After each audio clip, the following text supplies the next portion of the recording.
Baik, Assalamualaikum warahmatullahi wabarakatuh. Selamat pagi Sobat Ternak sekalian. Hari ini hari Kamis tanggal 16 Januari tahun 2025. Kami berada di Bali, di Kabupaten apa nih Pak? Kabupaten Tabanan, Pak. Di Kabupaten Tabanan. Nah, ini kita ingin bincang-bincang dengan Pak Putra yang sudah beternak, memulai begitu usahanya di pengembangan sapi, baik yang pembibitan atau pengembangbiakan, juga penggemukan. Nah, ini silakan Pak Putra memperkenalkan diri dulu. Assalamualaikum warahmatullahi wabarakatuh. Selamat pagi Pak Direktur. Pagi. Terima kasih sudah menyempatkan diri untuk mampir ke kandang kita, kandang Sari Satwa Agro Farm yang terletak di Kabupaten Tabanan. Perkenalkan, saya Gusti Ngurah Putra Wibawa, selaku pemilik dan sekaligus peternak di PT Agro Sari Satwa ini. Nah, nama PT-nya Pak? PT Agro Sari Satwa. Agro Sari Satwa. Ya. Nah, ini sebelum beliau berbicara lebih lanjut, Sobat Ternak sekalian, kita ajak ini sharing, jadi berbagi pengalaman. Beliau Pak Putra ini adalah salah satu alumni. Dulu ada program namanya Sarjana Membangun Desa. Betul. Yang dulu difasilitasi oleh Direktorat Jenderal Peternakan dan Kesehatan Hewan, Kementerian Pertanian, dan alhamdulillah ini kebanggaan kami juga nih. Akhirnya terima kasih, Pak. Masih eksis sampai hari ini dari 2009 ya Pak ya. Betul, Pak. Dari 2009, dan harapan kita memang para sarjana itu membangun desanya masing-masing dengan komoditi-komoditi unggulan di wilayahnya masing-masing. Bisa diceritakan Pak? Secara sekilas perjalanan Bapak lah di SMD hingga punya usaha sapi yang sekarang udah berapa ini Pak? Sekarang sapi kita sudah sampai di peternak binaan kita itu udah hampir 300-an ekor Pak. 300 ekor? Ya. Wah, luar biasa ya, sudah 300 ekor. Gimana awal mulanya ceritanya Pak? Ya, ini terima kasih juga kepada Dirjen PKH bahwa kita difasilitasi tahun 2009 itu untuk membina suatu kelompok. Nah, dari sanalah berkembang. Karena kita dikontrak waktu itu cuma 2 tahun kalau tidak salah, ya itu. Dari habis itu diharapkan kita ini mandiri, punya usaha dan terus membina peternak di sekitar kita. Nah, alhamdulillah di tahun 2019 kita sudah punya tempat farm ini, Pak. Oh, farm ini ya, 2019. Pas itu Covid, kita jadi pengang waktu itu karena Covid-nya. Ya, terutama ekspektasi kita kalau Covid semua berhenti, ternyata tidak. Di pangan itu tetap eksis dia. Iya, kan nah, kalau COVID nggak makan tambah sakit Pak. Betul. Nah itu dari sanalah kita berkembang Pak. Artinya kita punya asosiasi sarjana membangun desa di tingkat pusat. Itulah awal network kita, jaringan kita. Jaringannya. Nah dari sanalah kita persen to persen melakukan bisnis sehingga bisa berkembang sampai saat ini Pak. Dulu tahun 2009, populasinya dulu berapa Pak di sini? 2009 itu populasinya cuma 24 ekor Pak. 24 ekor itu pun bantuan dari pemerintah. Dana IBA itu. Ya. Sekarang populasinya sudah 200, hampir 300 lebih sudah Pak. Hampir 300 lebih, luar biasa ya. Itu. Nah inilah harapan kita pemerintah, bantuan-bantuan yang kita bawa ke setiap daerah itu harusnya menjadi trigger. Jadi untuk menstimulir lah untuk tumbuhnya usaha. Betul. Nah ini Pak Putra ini salah satu yang sukses nih. Dari dulu 24 ya, 24 satu kelompok dibina, sekarang sudah hampir 300. Bahkan kita ekor. Masih akan mencari peternak-peternak binaan kita Pak, mitra kita. Karena pendana sudah ada masuk ke kita itu loh. Sudah hampir 20 miliar kita sudah diancang-ancangi dana itu loh. Sudah 20 miliar setahun untuk memfasilitasi, memodali ya? Iya, memodali. Itu sudah kita dikasih plafon segitu. Kita baru pakai beberapa miliar aja Pak. Karena sekarang ini muncul PMK ini jelas menjadi masalah buat kita itu. Nah itu Sobat Ternak sekalian, kalau sudah kelihatan usahanya, lalu bisa dipercaya, bank pun tidak ragu ya. Betul. Untuk menyuntikkan modalnya ya. Bapak kalau belanja sapi-sapi ini dari mana Pak? Nah, kebanyakan sapi-sapi ini adalah dari petani-petani binaan kita, Pak. Tapi di Bali? Di Bali, ya. Oh, kebinaan sebagian di Bali. juga ada dari pasar hewan, gitu loh, Pak. Oh, oke. Jadi anakan yang peternak binaan Bapak, nanti Bapak gemukan di sini. Ya, betul. Baru Bapak jualnya di mana? Nah, itu kita kan punya pasar di tingkat lokal dan tingkat nasional Pak, dan lintas pulau. Nah itu. Nah setiap tahun kita bisa menginterpulaukan sapi itu sekitar 2.500 sampai 3.000 ekor. Dari kelompok Bapak? Betul. Oh 2.000, ini populasi ini maksudnya kalau setiap kali periode itu 200-an ekor, sampai 300 ekor. Tapi setahun itu dikumulasi pengeluarannya bisa 2.000-an ekor. 2.000-an ekor, luar biasa ya. Artinya nih sobat ternak sekalian, ayo nih di copy model usahanya Pak Putra ini. Jadi dikembangkan di daerah-daerah yang lain, dibina pengembangbiakannya, anakannya digemukkan, lalu bisa dijual keluar daerah. Keluar daerah ya. Itu Bapak bawa ke sana dalam kondisi belum ada pembeli atau yang beli di Jawa udah beli di sini Bapak tinggal ngantar? Kebanyakan pembeli itulah pembeli di Jawa, dia melalui telepon dan sebagainya. Kita pesan sapi sesuai dengan speknya, dia bayar, kita antarkan ke sana Pak. Oh gitu. Jadi kalau saya butuh sapi nih, mau beli sapinya Bapak, saya transfer dulu gitu? Ya ada DP-nya lah Pak. Oh ada DP ikatan janjinya. Ya. Terus kalau jualnya ekor apa timbang Pak? Kalau kita sistemnya kebanyakan sistem timbangan di sini Pak. Di sini? Karena kita Bapak punya timbangan juga? Punya, kita punya. Oh jadi masuk timbang, sapi, nanti keluar dari sini timbang. Betul. Oh, itu namanya kepastian usaha. Usaha ya Pak. Jangan mengandalkan, kalau istilah di Jawa Pak? Jogrok Pak. Nah jangan jogrok, nanti jongkok rezekinya. Nah oleh karenanya harus dibawa ke timbangan. Timbangan ya. Betul, karena kalau mata kan sering silap mata, salah lihat gitu ya. Betul. Apalagi kalau lagi banyak debu kan sering gini, jadi yang berat dikira ringan, yang ringan kita bilang berat gitu. Ya, betul. Ya, biar dia masuk ke timbangan. Ini semua nih para peternak, rumah potong pasar ternak itu harus memiliki timbangan supaya kita biasakan jualan itu adalah berdasarkan bobot gitu ya, supaya peternaknya tidak dirugikan. Yang beli juga tidak dirugikan. Betul Pak. Nah ini ngomong-ngomong nih Pak, kan Bapak ini kami dapat informasi Bapak ini melakukan vaksinasi mandiri PMK. Betul Pak, betul. Ini komitmen kita, effort kita terhadap pemerintah, membantu pemerintah, karena tahun ini vaksin tidak ada. Tidak ada, mungkin lambat apa bantuan yang kurang Pak. Kalau vaksin sendiri di Indonesia ini bisa tahun 2025 ini bisa tersedia 20 juta Pak.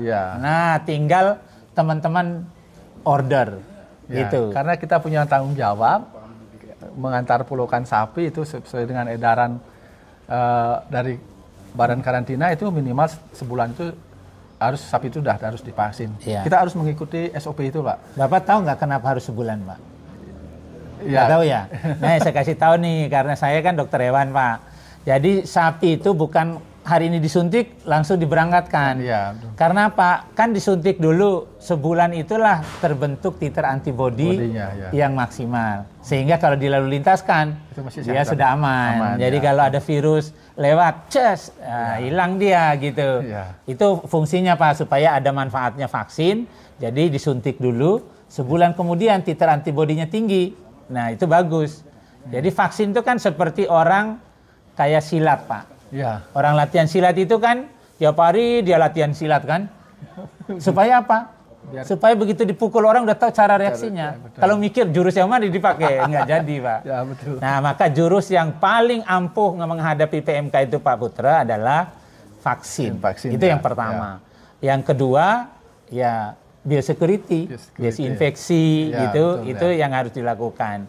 Kemudian juga batasi lalu lintas. Betul Pak. Nah makanya Bapak tadi karena dibatasi lalu lintas, vaksin dulu, baru boleh keluar.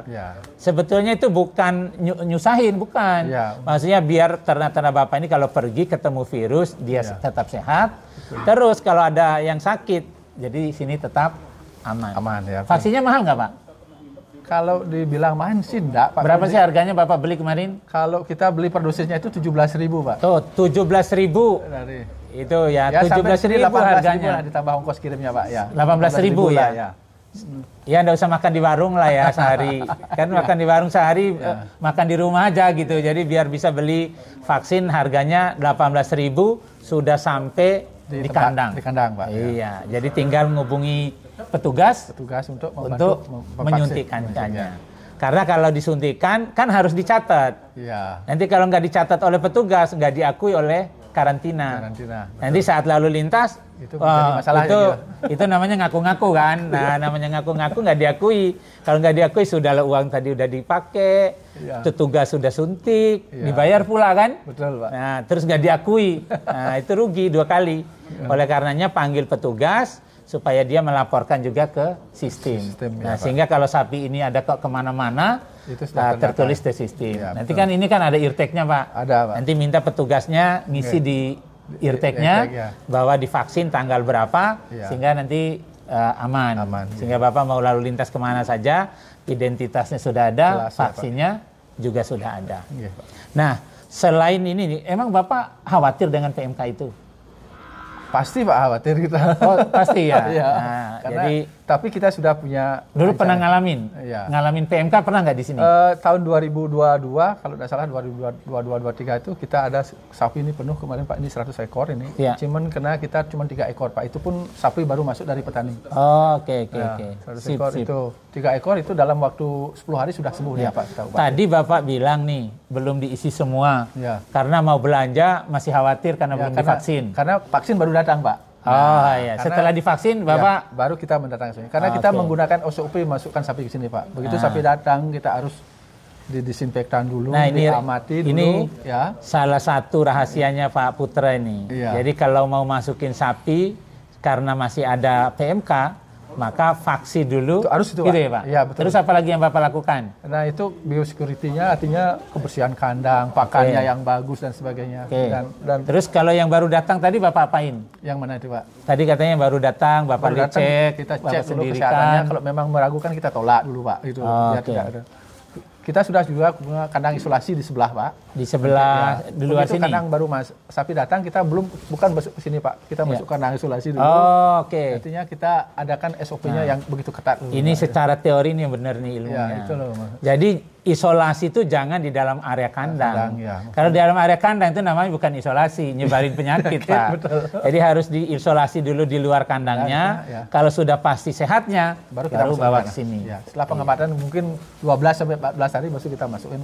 Pak, dari usaha ini, Bapak kan tadi udah nyampein, ada mitra, ada orang juga yang nitip sapi Gadu invest. Betul. Nah, coba disampaikan Pak invest. Siapa tahu teman-teman saya banyak juga yang mau invest nih. Oke, kita di Sari Satwa ini terbuka dari investor pribadi apapun ini yang mau berkolaborasi dengan kita silahkan datang. Itu nanti hitung-hitungannya menarik itu loh Pak. Apa sih menarik? Di atas bunga bank kalau investasi. Coba sekarang kira-kira lah Bapak kasih gambaran misalnya nih kalau biar menarik. Di bank kita dapat bunga misalnya paling tinggi misalnya 6%, di sini kita berani ngasih 1,5% Pak. 1,5% dari modal yang ditanamkan per bulan. Per bulannya. Oh, 1,5% per bulan.